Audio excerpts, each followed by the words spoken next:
नमस्ते दोस्तों और चैनल में आपका स्वागत है। आज हम इंडस्ट्री क्लासिफिकेशंस की दिलचस्प दुनिया में एक सफर पर निकल रहे हैं। आप जानते हैं, बिजनेसेस और इकोनॉमिक एक्टिविटीज के विशाल और विविध परिदृश्य को व्यवस्थित करने के लिए हम उन कैटेगरीज का उपयोग करते हैं। यह ग्लोबल इकोनॉमी के लिए ड्यूई डेसिमल सिस्टम जैसा है। हम पारंपरिक 4 प्राइमरी, सेकेंडरी, टर्शरी और क्वाटरनरी का पता लगाएंगे और यकीन मानिए, इन क्लासिफिकेशंस को समझना आश्चर्यजनक रूप से ज्ञानवर्धक हो सकता है। यह एक जटिल जाल में अचानक कनेक्शंस को देखने जैसा है, या यह महसूस करना कि आपके पसंदीदा स्नैक को बनाने में वास्तव में कितने इंग्रेडिएंट्स लगते हैं। तो तैयार हो जाइए, क्योंकि हम इंडस्ट्री क्लासिफिकेशंस की दुनिया में उतरने वाले हैं और उन छिपे हुए स्ट्रक्चर्स को उजागर करते हैं जो हमारी दुनिया को आकार देते हैं। चलो शुरू करते हैं। ठीक है, आइए सबसे पहले इसकी नींव प्राइमरी इंडस्ट्रीज से शुरुआत करते हैं। ये वो इंडस्ट्रीज हैं जो अपने हाथ गंदे करते हैं, सचमुच। हम बात कर रहे हैं धरती से सीधे संसाधनों को निकालने और इकट्ठा करने की। इन्हें ग्राउंड फ्लोर, पूरी प्रोडक्शन चेन का शुरुआती बिंदु समझो। सबसे पहले हमारे पास एग्रीकल्चर है, जो सहस्राब्दियों से मानव सभ्यता की रीढ़ रही है। किसान हमें खाने के लिए अनाज देने के लिए अथक परिश्रम करते हैं, हमारे कपड़ों के लिए कपास, और यहाँ तक कि हमारे वाहनों को बिजली देने के लिए बायोफ्यूल्स भी। ये एक ऐसा क्षेत्र है जो लगातार विकसित हो रहा है, पारंपरिक पारिवारिक खेतों से लेकर शहरी केंद्रों में हाईटेक वर्टिकल फार्म्स तक।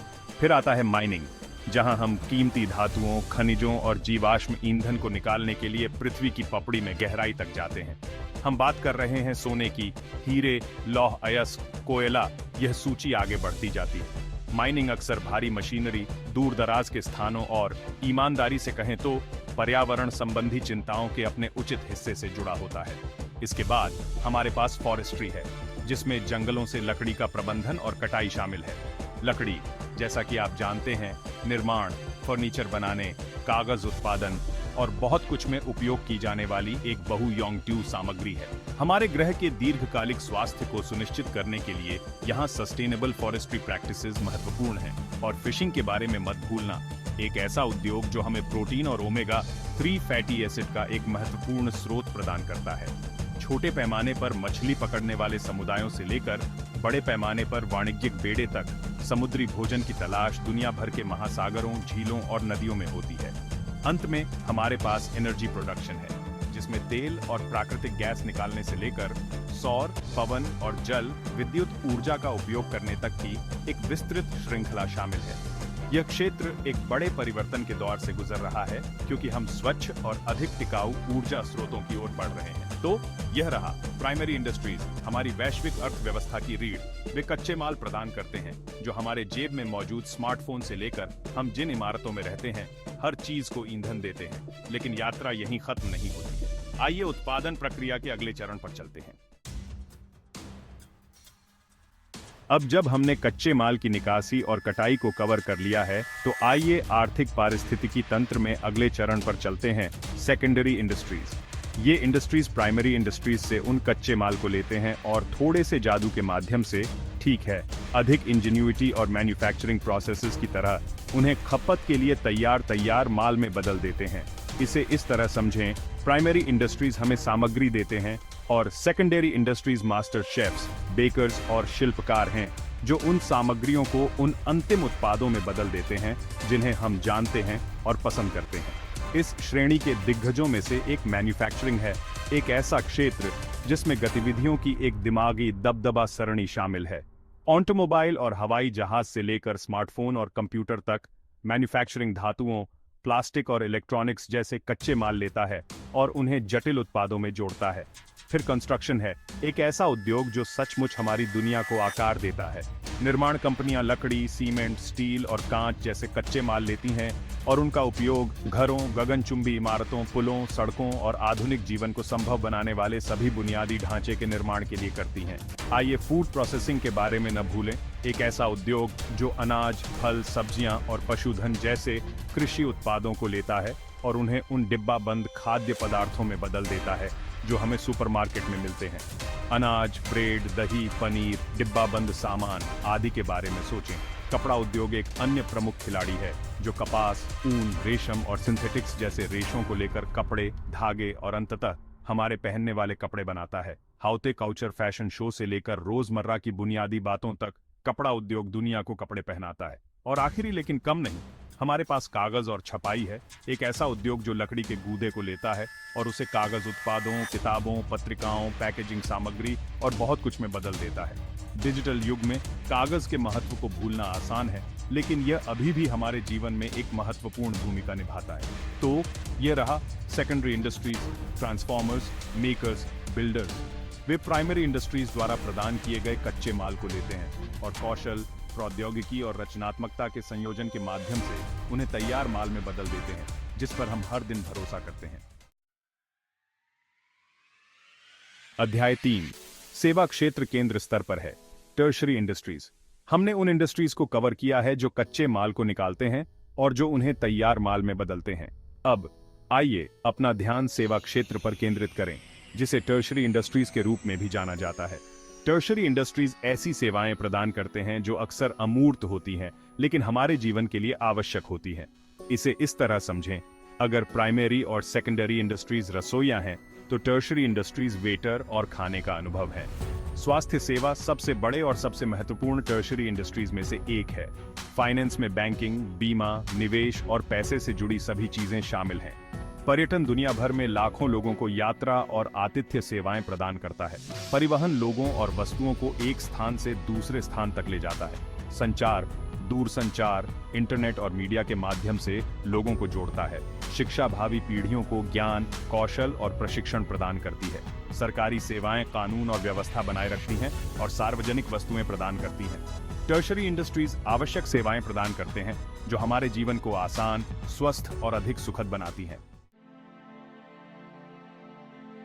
अध्याय 4 ज्ञान अर्थव्यवस्था, क्वाटरनरी इंडस्ट्रीज।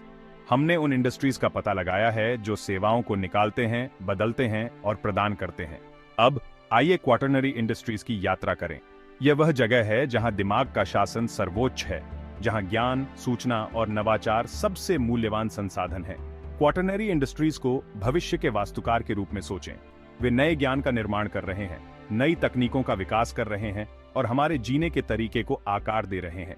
सूचना प्रौद्योगिकी सबसे आगे है, हमारे जीवन के हर पहलू को बदल रही है। संचार से लेकर सूचना की खपत तक आईटी हर जगह है। चतुर्धातु क्षेत्र में वित्तीय सेवाओं के लिए बाजारों की विशेषज्ञता और गहरी समझ की आवश्यकता होती है। निवेश बैंकिंग और परिसंपत्ति प्रबंधन जैसी उच्च स्तरीय वित्तीय सेवाएं महत्वपूर्ण हैं। अचल संपत्ति एक महत्वपूर्ण भूमिका निभाती है, खासकर शहरी नियोजन और विकास में। इन गतिविधियों के लिए बाजार के रुझानों और शहरी विकास सिद्धांतों की गहरी समझ की आवश्यकता होती है। व्यावसायिक सेवाओं में परामर्श, लेखा, कानूनी सेवाएं, विज्ञापन और विपणन शामिल हैं। ये सेवाएं व्यवसायों को विशिष्ट विशेषज्ञता और सहायता प्रदान करती हैं। अनुसंधान और विकास नवाचार का इंजन है। R&D गतिविधियां चिकित्सा, प्रौद्योगिकी और विज्ञान जैसे क्षेत्रों में ज्ञान की सीमाओं को आगे बढ़ाती हैं। R&D की खोजों और नवाचारों में हमारी दुनिया को बदलने की शक्ति है। क्वाटरनरी इंडस्ट्रीज ज्ञान कार्यकर्ता, नव प्रवर्तक, भविष्य के वास्तुकार हैं। वे जो संभव है उसकी सीमाओं को आगे बढ़ा रहे हैं, नए ज्ञान का निर्माण कर रहे हैं और कल की दुनिया को आकार दे रहे हैं। अध्याय 5 पारंपरिक 4 से परे, अन्य उद्योग वर्गीकरण। हमने पारंपरिक 4 इंडस्ट्री क्लासिफिकेशंस का पता लगाया है, लेकिन आर्थिक परिदृश्य विशाल है और लगातार विकसित हो रहा है। जैसे ही आपको लगता है कि आपने यह सब समझ लिया है, नए उद्योग उभर आते हैं, लाइनों को धुंधला करते हैं और हमारे मौजूदा वर्गीकरण को चुनौती देते हैं। तो आइए आर्थिक दुनिया की हमारी समझ में सूक्ष्मता और जटिलता को जोड़ते हुए इंडस्ट्रीज को वर्गीकृत करने के कुछ अन्य तरीकों पर विचार करें। एक सामान्य अंतर लाइट इंडस्ट्री और हैवी इंडस्ट्री के बीच है। लाइट इंडस्ट्री में आमतौर पर छोटे पैमाने पर उत्पादन, कम पूंजी निवेश शामिल होता है और अक्सर उपभोक्ता सामान का उत्पादन होता है। इलेक्ट्रॉनिक्स निर्माण, कपड़े निर्माण या खाद्य प्रसंस्करण के बारे में सोचें। दूसरी ओर हैवी इंडस्ट्री में बड़े पैमाने पर उत्पादन, महत्वपूर्ण पूंजी निवेश शामिल है और अक्सर पूंजीगत वस्तुओं या कच्चे माल का उत्पादन होता है। स्टील उत्पादन, जहाज निर्माण या तेल शोधन के बारे में सोचें। फिर हाईटेक इंडस्ट्री और पारंपरिक इंडस्ट्री के बीच का अंतर है। हाईटेक इंडस्ट्रीज तेजी से नवाचार, अत्याधुनिक तकनीकों और अत्यधिक कुशल कार्यबल की विशेषता है। सॉफ्टवेयर विकास, जैव प्रौद्योगिकी या एरोस्पेस इंजीनियरिंग के बारे में सोचें। पारंपरिक उद्योग, जबकि अभी भी महत्वपूर्ण है, धीमी तकनीकी प्रगति का अनुभव कर सकते हैं और अक्सर स्थापित विधियों और प्रक्रियाओं पर भरोसा करते हैं। कृषि, खनन या विनिर्माण के बारे में सोचें। क्रिएटिव इंडस्ट्री ने हाल के वर्षों में महत्वपूर्ण ध्यान आकर्षित किया है, जिसमें गतिविधियों की एक विस्तृत श्रृंखला शामिल है, जिसमें रचनात्मकता, कलात्मक अभिव्यक्ति और सांस्कृतिक उत्पादन शामिल है। फिल्म, संगीत, डिजाइन, फैशन, विज्ञापन और प्रदर्शन कला के बारे में सोचें। क्रिएटिव इंडस्ट्री को अक्सर नवाचार और आर्थिक विकास के चालक के रूप में देखा जाता है। और आखिरी, लेकिन कम नहीं, हमारे पास सेवा उन्मुख उद्योग है, एक व्यापक श्रेणी जिसमें कोई भी उद्योग शामिल है, जहां प्राथमिक ध्यान माल के उत्पादन के बजाय सेवाएं प्रदान करने पर है। इसमें स्वास्थ्य सेवा और शिक्षा से लेकर वित्त और पर्यटन तक सब कुछ शामिल है। हाल के दशकों में सेवा उन्मुख उद्योग में उल्लेखनीय वृद्धि हुई है, जो अधिक सेवा आधारित अर्थव्यवस्था की ओर बदलाव को दर्शाता है। ये अतिरिक्त वर्गीकरण आर्थिक परिदृश्य की अधिक सूक्ष्म समझ प्रदान करते हैं, उद्योगों की विविधता, तकनीकी परिवर्तन की गति और आज की अर्थव्यवस्था में रचनात्मकता और सेवा उन्मुखीकरण के बढ़ते महत्व पर प्रकाश डालते हैं। इंडस्ट्री क्लासिफिकेशंस की हमारी खोज के लिए बस इतना ही। हमने बहुत कुछ कवर किया है, प्राइमरी इंडस्ट्रीज के संसाधन निष्कर्षण से क्वाटरनरी इंडस्ट्रीज के ज्ञान गहन कार्य के लिए। हमने इंडस्ट्रीज को वर्गीकृत करने के अन्य तरीकों पर भी बात की है, आर्थिक दुनिया की हमारी समझ में जटिलता और बारीकियों की परतें जोड़ना। इंडस्ट्री क्लासिफिकेशंस को समझना एक शुष्क अकादमिक अभ्यास की तरह लग सकता है, लेकिन यह वास्तव में हमारे आसपास की दुनिया को समझने के लिए एक शक्तिशाली उपकरण है। यह हमें यह समझने में मदद करता है कि अर्थव्यवस्था के विभिन्न क्षेत्र कैसे जुड़े हुए हैं, समय के साथ उद्योग कैसे विकसित होते हैं और तकनीकी प्रगति आर्थिक परिदृश्य को कैसे आकार देती है। तो अगली बार जब आप किसी कंपनी या उद्योग के बारे में सुने, तो उसके वर्गीकरण पर विचार करने के लिए कुछ समय निकालें। यह आपको कंपनी की गतिविधियों के बारे में क्या बताता है, अर्थव्यवस्था में इसकी भूमिका और विकास और नवाचार के लिए इसकी क्षमता। तलाश करते रहें, सीखते रहें और सवाल पूछते रहें। इंडस्ट्री क्लासिफिकेशंस की दुनिया आकर्षक अंतर्दृष्टि से भरी है, जो उजागर होने की प्रतीक्षा कर रही है।